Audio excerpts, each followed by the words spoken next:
Capítulo 13. A morte.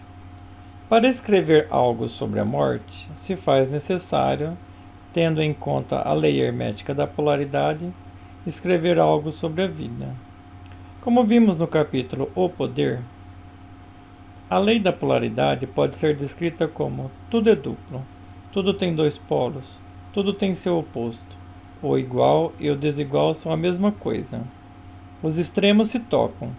Todas as verdades são meias-verdades. Todos os paradoxos podem ser reconciliados. Entendemos que esses dois aspectos universais, vida e morte, caminham juntos, são similares, as duas faces da mesma moeda. Nossas pesquisas indicam que a morte do corpo físico corresponde ao desligamento energético do corpo humano, ou seja, a palavra morte representa o momento em que o corpo físico é desligado da instância energética do ser. Ver imagem Corpos Vibracionais do Ser, capítulo 11. A morte do corpo físico, este de carne e osso, não significa morte absoluta, ou seja, não corresponde ao desaparecimento do ser que somos. Nossas pesquisas indicam que o que morre são o corpo físico e a personalidade.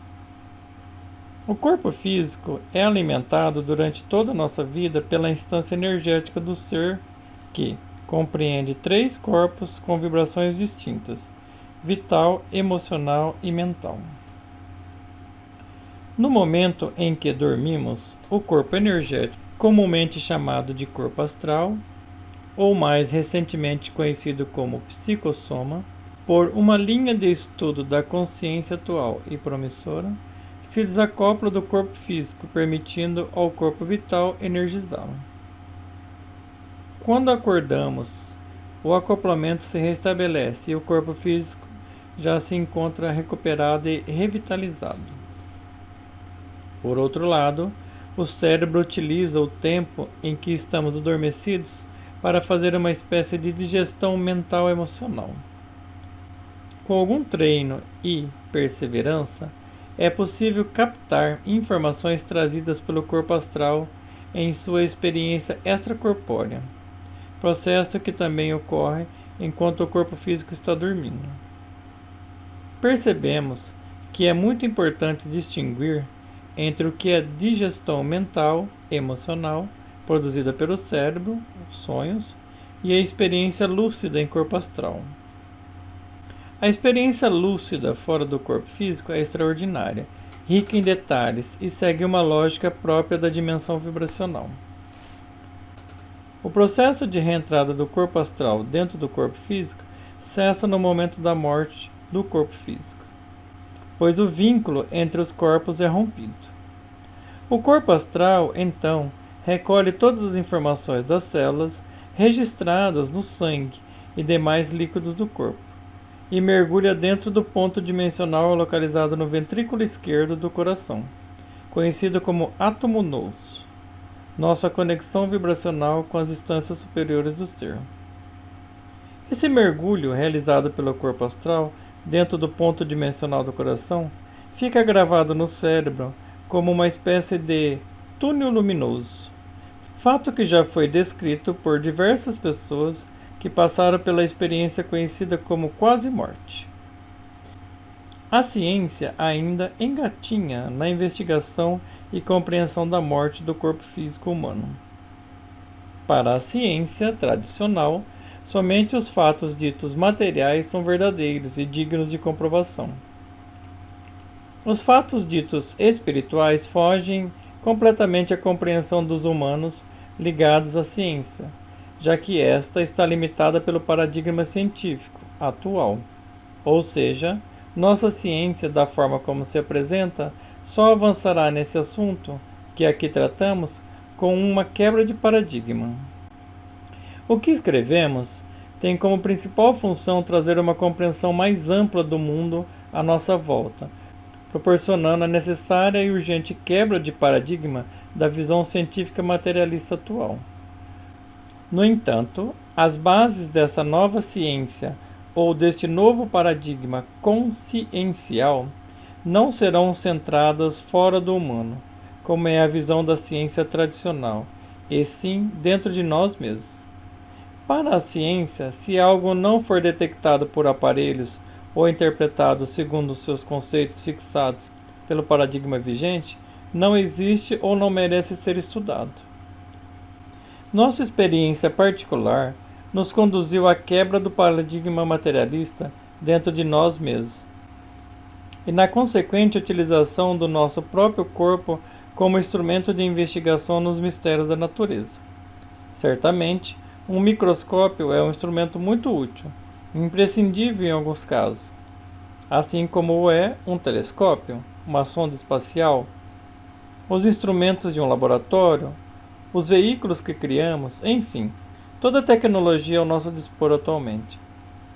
Existem outros incontáveis e maravilhosos instrumentos usados por todas as formas de ciência que nossa humanidade produziu. Nosso argumento não significa descartar o que já existe. Muito pelo contrário, tudo que aí está é muito útil e necessário. Porém, entendemos que cabe um avanço, no sentido de despertar a consciência para outros padrões vibracionais existentes no cosmos. Nosso corpo pode se tornar, com treino e perseverança, um instrumento muito preciso de investigação dos padrões vibracionais ainda não detectados pelos instrumentos científicos atuais. Certamente, para nós, a morte do corpo físico não é o fim, mas sim apenas um momento de transição vibracional. Um momento no qual, como ser que somos, abandonamos um corpo denso para continuar conscientes e vivos em outro corpo mais sutil. Do ponto de vista vibracional, expandindo nossa percepção para o ser como um todo em suas diversas instâncias energéticas e espirituais, poderíamos dizer que a vida é contínua e eterna. Em nossa percepção, não é equivocado falarmos que temos apenas uma vida, já que a vida é um atributo do ser eterno que somos. As diversas encarnações humanas seriam, portanto, nessa forma de ver, experiências do ser utilizando um veículo físico, o que nós nos acostumamos a chamar de corpo humano, e a morte, nesse contexto, um instrumento do ser para se desacoplar de forma definitiva de um veículo físico quando necessário. Por outro lado, como a personalidade do falecido também desaparece com o tempo, a pessoa que conhecíamos em vida, com seu estilo pessoal, jeito de falar e se expressar, hábitos, costumes, trejeitos, também morrem. A morte da personalidade da pessoa que conhecemos em vida não é instantânea, ou seja, no momento da morte do corpo físico. A personalidade ainda acompanha o desencarnado por um tempo, até se dissolver por completo. Consideramos importante destacar que o princípio reencarnante e a personalidade são duas coisas completamente distintas. Quando tinha 20 e poucos anos, passei por uma experiência que confirma a explanação acima. Um conhecido meu morreu em um acidente de carro. O veículo rodou várias vezes na pista, atingindo violentamente o meio-fio. Com o impacto, ele bateu a cabeça e quebrou o pescoço. A morte foi instantânea, disseram os médicos. Ele tinha acabado de passar no vestibular. Foi um choque para todos. Um mês após o ocorrido, ainda pensava bastante nele.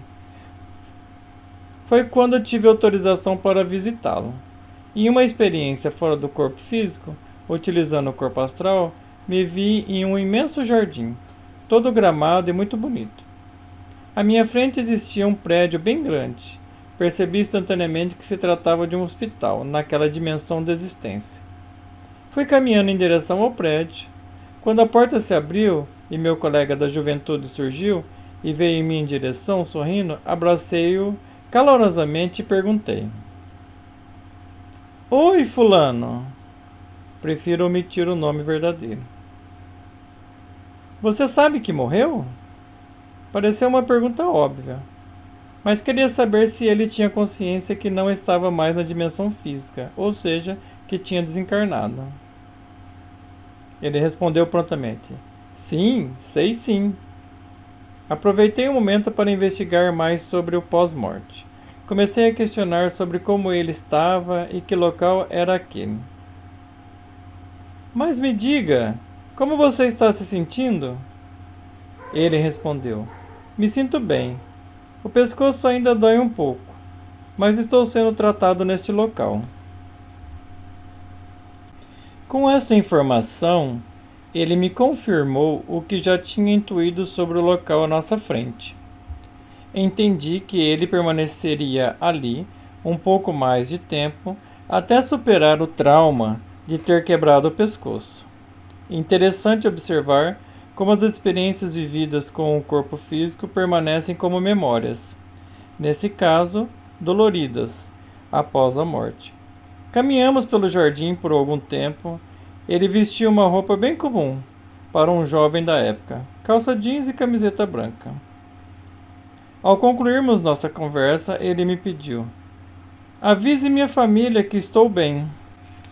Sabia que a família dele estava muito abalada, seus irmãos choravam muito. Optei por não procurar a família naquele momento. Depois perdi contato com eles. O princípio reencarnante é independente do corpo físico e da personalidade. Ele segue dentro do corpo astral para uma estada em outros planos de existência, até ter condições de voltar a se manifestar em um novo corpo humano. Aqui cabe um importante esclarecimento que pude evidenciar em minha experiência sobre o pós-morte. O princípio reencarnante se fragmenta de acordo com a vibração produzida na experiência física, ou seja, partes extremamente densas e degeneradas acabam perdendo a condição de nascimento em corpos humanos e passam a viver como animais. Como exemplo, podemos citar pessoas extremamente ciumentas e que desenvolvem dentro de si uma vibração animal correspondente à do cachorro. Quando dita pessoa morre, parte do princípio reencarnante nasce como lindos cachorrinhos. O restante se prepara para retornar ou reencarnar como corpo humano. Porém, um humano com fortes tendências animalescas ligadas ao ciúme e com um nível de consciência inferior. Podemos citar ainda pessoas que, durante a sua vida física, desenvolveram a cobiça ao extremo. Parte da sua energia é projetada nas dimensões inferiores da natureza, chamada tritocosmos, como já estudamos. Assim, parte do princípio reencarnante nasce como porcos.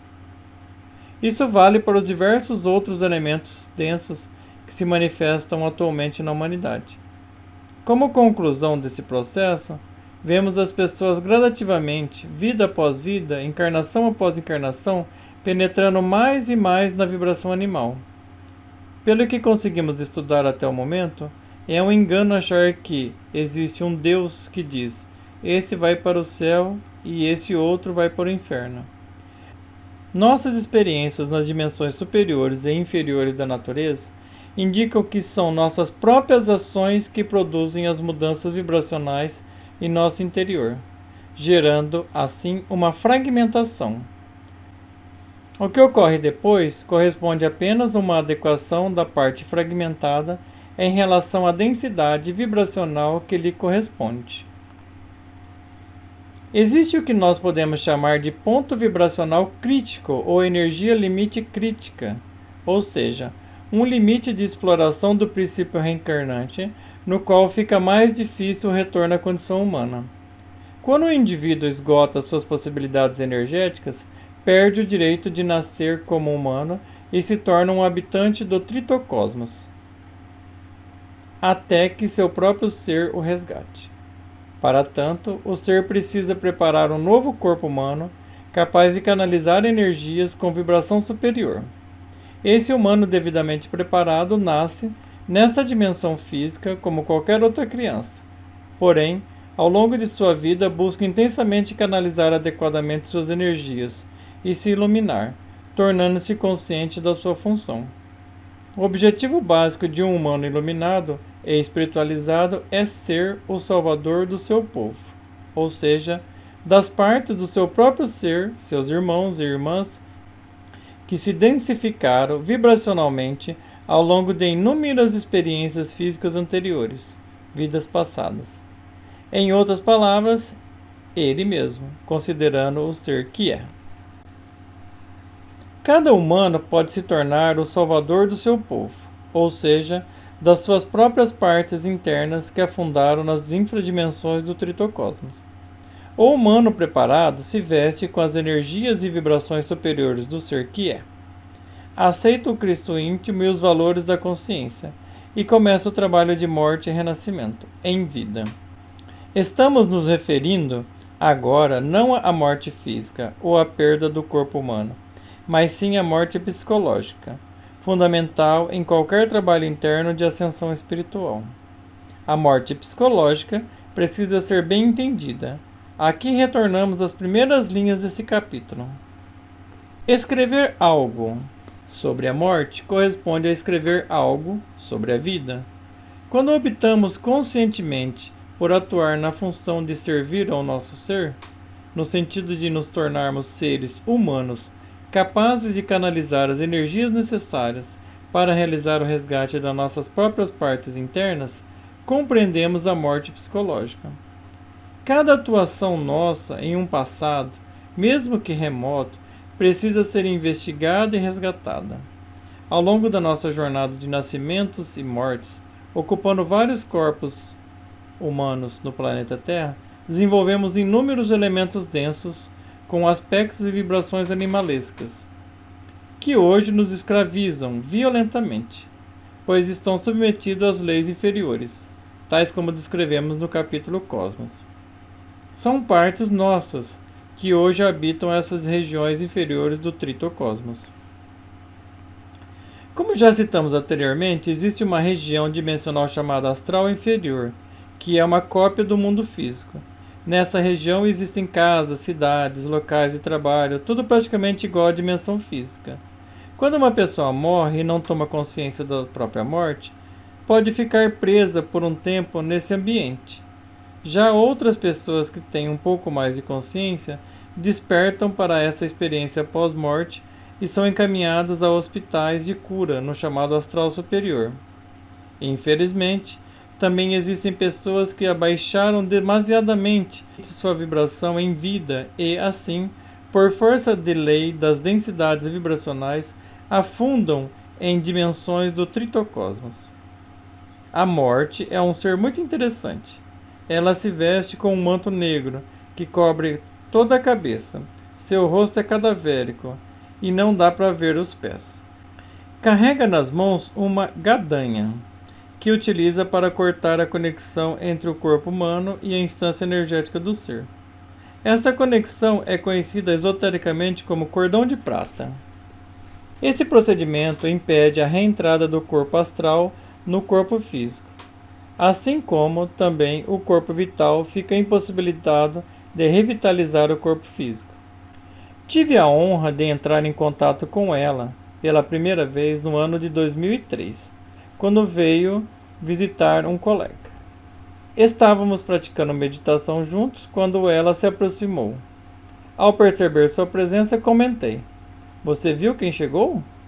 Meu companheiro de meditação abriu os olhos e perguntou: "Quem?" Ele não havia percebido, então falei: "Veja, é a morte. Ela está aqui." Em nossas sessões matinais de meditação, todas as quintas-feiras, era comum termos contato com os mais variados seres. Aprendemos muito neste período. Porém, nunca havíamos tido a honra de falar com a própria morte.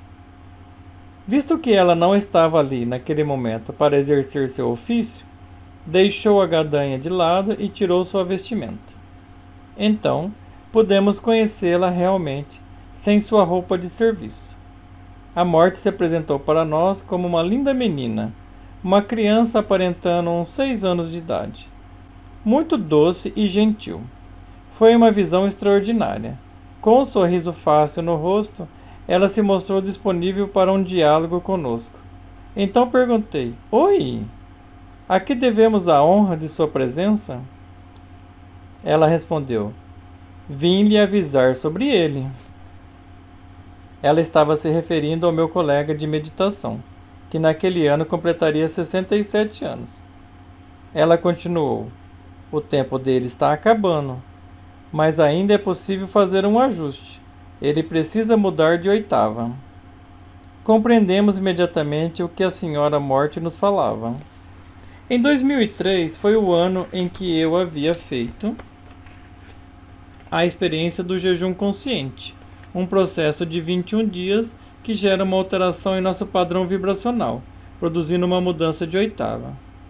Este procedimento gera uma quantidade expressiva de energia que pode alterar certos padrões mentais, certas programações embutidas em nossas células, inclusive, em alguns casos, a programação da morte. O que a senhora Morte gentilmente nos comunicava era que, caso o meu colega quisesse, poderia prolongar seus anos de vida fazendo o mesmo processo que eu havia feito, também conhecido como jejum consciente ou processo dos 21 dias. Esta informação foi depois confirmada por ele por outra pessoa de sua mais alta confiança, o que o levou a fazer o processo do jejum consciente, alguns meses depois.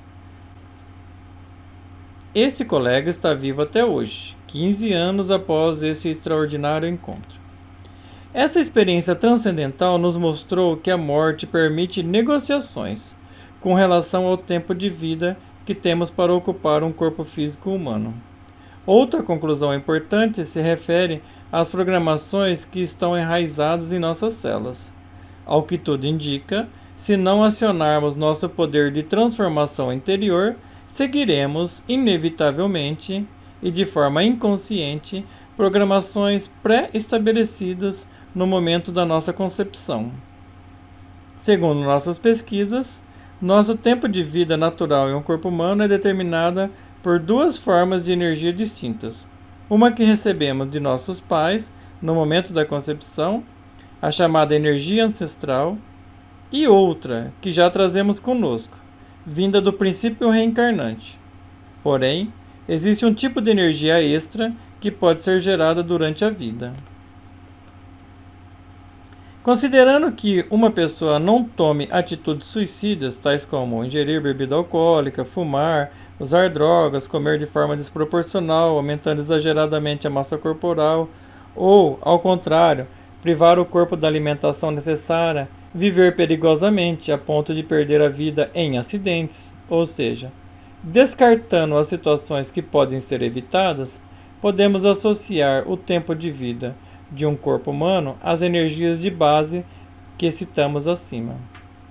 Porém, também é possível gerar energia ao longo da vida, favorecendo uma vida longa e saudável.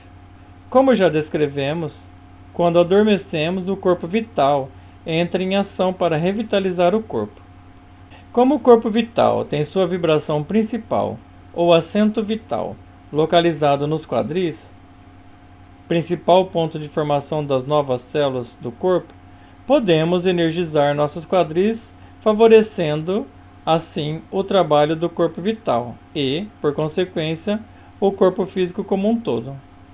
A energização dos quadris é uma questão sexual. Quando atuamos nessa área com consciência, sem perdas de energia, transformamos nosso corpo em um dínamo. Desta forma, acumulamos capital cósmico dentro de nós, que pode ser usado para prolongar a vida. Foi isso que a Senhora Morte nos ensinou naquele dia. No universo, desde a mais ínfima partícula até a mais gigantesca galáxia, tudo é movido a energia. O uso consciente da energia é que determina quem nós somos diante dos outros seres do grande universo. Caso desperdicemos nossas energias, somos considerados criaturas ignorantes e medíocres diante dos olhos dos seres mais evoluídos. Percebemos que alguns desses seres espirituais espaciais até nos olham com certa complacência. Mesmo não falando nada, suas expressões nos dizem claramente o grau da nossa ignorância. Hoje, muitos de nós interpretamos a morte como um momento traumático, de desespero. Choramos a perda do ente querido. Porém, nem sempre foi assim. Em uma outra época, a morte era uma bênção para aqueles que estavam cansados da experiência com o corpo físico. Antes da queda adâmica, na antiga ilha lemuriana, podíamos escolher o dia da nossa morte. Nos despedíamos dos entes queridos e caminhávamos vários quilômetros floresta dentro. Escolhíamos uma bela sombra em uma daquelas árvores enormes que existiam por lá. Nos recostávamos em seu tronco e apenas saíamos do corpo. A Senhora Morte se aproximava e gentilmente nos perguntava: "É isto mesmo que quer, meu filho?" "Sim", respondíamos agradecidos por sua amada e misericordiosa presença. Então, ela nos concedia o direito de deixar permanentemente aquele corpo lemuriano. Os seres que desempenham o papel da morte têm em seu currículo de desenvolvimento espiritual a virtude da misericórdia. São seres evoluidíssimos espiritualmente. A vibração que eles emitem é tão intensa e amorosa que é raro sintonizá-la sem derramar lágrimas. Este é um momento precioso para entendermos o papel que a morte representa para nós. Quando nos afastamos dela, nos tornamos pessoas medrosas, supersticiosas, verdadeiros misticoides. Chegamos ao extremo de ser arrogantes, prepotentes, orgulhosos. Nos afastamos da nossa verdadeira natureza e então nos esquecemos de que, nesta dimensão ou instância de manifestação do ser, somos criaturas mortais. Há alguns anos, percebi esse movimento psicológico em mim mesmo e resolvi fazer as pazes com a morte. Comecei a pensar na morte e no seu significado para mim.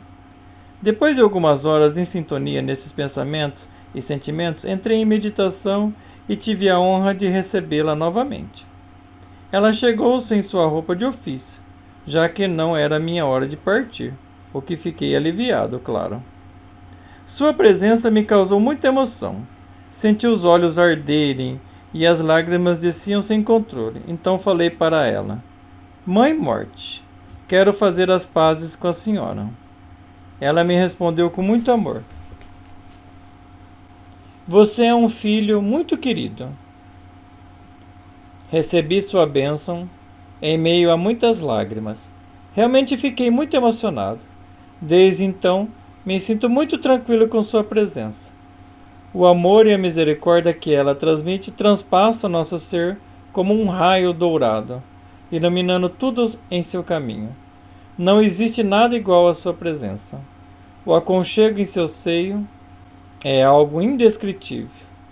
Convido você, cara, leitor, leitora, a fazer esta experiência transcendental e assim despertar a consciência para o esplendor e alegria que surge deste contato íntimo com uma parte do seu próprio ser. Um contato assim nos torna uma pessoa diferente. Revalorizamos tudo em nossa vida. Vemos tudo com outros olhos. Ver a morte frente a frente faz a vida fazer sentido em seus mínimos detalhes.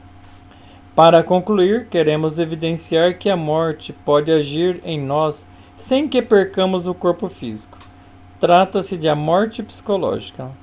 Esse tipo de morte em vida é algo magnífico, um processo da mais alta espiritualidade. A morte psicológica nos liberta da prisão do elemento denso e suas egrégoras de manifestação. Em nós existe um poder extraordinário, com característica feminina, por isso a chamei de Mãe Morte, que nos auxilia em nossa regeneração, que nos conduz em nosso processo de ascensão espiritual. Ela já foi chamada por muitos nomes ao longo da história da humanidade. De fato, cada um pode chamá-la como quiser. O importante é saber que ela existe e que está dentro e fora de nós, aqui e agora. O poder feminino universal, proveniente do nosso próprio ser, que ficou conhecida pelo gentil nome de Mãe Divina, pode exercer o papel de libertar-nos das prisões psicológicas criadas pelo elemento denso e suas egrégoras de manifestação. Entendemos que o primeiro passo é fazermos as pazes com a morte e invocá-la para nos auxiliar com seu amor e sua misericórdia. sempre que precisarmos morrer em nós mesmos.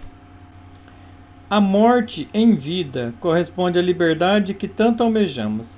Fica evidente que quem morre neste processo é o elemento denso, também chamado ego.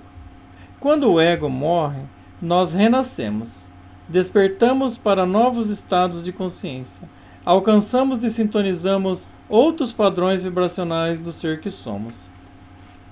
Ao passo que eliminarmos as vibrações animais que adquirimos ao longo da nossa jornada de nascimentos e mortes nesse planeta e, consequentemente, nos desvincularmos das egrégoras de manifestação ligadas ao elemento denso, conquistaremos o direito de sermos assistidos por nossos irmãos cósmicos. Nas palavras de São Francisco de Assis: pois é dando que se recebe, é perdoando que se é perdoado, e é morrendo que se vive para a vida eterna.